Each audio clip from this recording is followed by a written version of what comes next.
రాజు ధారావత్. నేను ఇక్కడ ఈ పాఠశాలకి ప్రధానోపాధ్యాయులుగా పనిచేస్తున్నాను. 2022 నుంచి నేను ఇక్కడ ఈ పాఠశాలకి ప్రధానోపాధ్యాయులుగా పనిచేస్తున్నాను. ఈరోజు మా పాఠశాలని మన స్థానిక ఎమ్మెల్యే, మాజీ ఉప ముఖ్యమంత్రి వర్యులు కడియం శ్రీహరి గారు సందర్శించారు.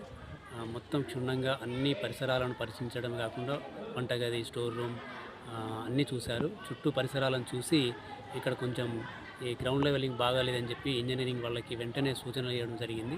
ఇక్కడ ఉన్నటువంటి బుషెస్ కానీ గడ్డి కానీ తీసేసి సాధ్యమైనంత వరకు గ్రౌండ్ లెవెలింగ్ చేయమని చెప్పి ఆదేశాలు ఇవ్వడం జరిగింది. దాంతోపాటు 10వ తరగతి పిల్లలతో ఇంటరాక్ట్ అయ్యారు.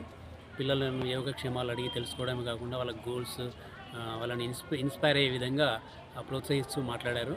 పిల్లల కోరిక మేరకు నెక్స్ట్ ఇయర్ ఇక్కడే ఇంటర్మీడియట్ని కూడా ప్రారంభించడానికి సహకరిస్తానని చెప్పి ప్రభుత్వంతో మాట్లాడి తప్పకుండా వచ్చే విద్యా సంవత్సరంలో ఇక్కడ ఇంటర్మీడియట్ స్టార్ట్ చేస్తామని చెప్పి మాకు మాట ఇవ్వడం జరిగింది. చాలా సంతోషం. ఈ స్కూల్ కూడా వారి ఆధ్వర్యంలో వారు అప్పుడు మంత్రిగా పనిచేసినప్పుడు దీన్ని స్టార్ట్ చేశారు. 2000 సంవత్సరంలో అనుకుంటా. అప్పుడు ఉమ్మడి రాష్ట్రంలో ఉన్నప్పుడే ఈ స్కూల్ కూడా శాంక్షన్ చేయించారు. అది వారి ద్వారానే అయింది. మళ్ళీ ఇంటర్మీడియట్ కూడా సార్ ద్వారా ప్రారంభం కావడం అనేది చాలా సంతోషం. దీనివల్ల ఏంటంటే 10th క్లాస్ పాస్ అయినటువంటి పిల్లలు వేరు కాలేజీలకు వెళ్ళడం జరుగుతుంది.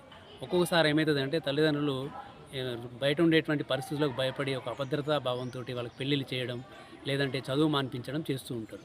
ఇప్పుడు ఇక్కడే ఇంటర్మీడియట్ ప్రారంభించడం వల్ల ఇక్కడే వాళ్ళు తప్పనిసరి చదువుకోవాల్సినటువంటి అవసరం చదివేస్తారు. ఇంకా ఎలాంటి భయం లేకుండా నిర్భయంగా చదివేస్తారు. దీనికి దగ్గరలోనే హనంకొండలో ఇంటర్మీడియట్ అయిపోయిన తర్వాత జేఈఈ, నీట్ కోచింగ్ సెంటర్లు కూడా ఉన్నాయి. కాబట్టి వాళ్ళు చదువు ఎక్కడా కూడా ఆపకుండా కొనసాగించేటువంటి అవకాశం ఉంది. కాబట్టి ఎమ్మెల్యే గారికి, మన మాజీ ముఖ్యమంత్రి వర్యులు కడియం శ్రీహరి గారికి మా పాఠశాల తరఫున, మా పిల్లల తరఫున, మా ట్రైబల్ వెల్ఫేర్ డిపార్ట్మెంట్ తరఫున కృతజ్ఞతలు తెలియజేసుకుంటున్నాను.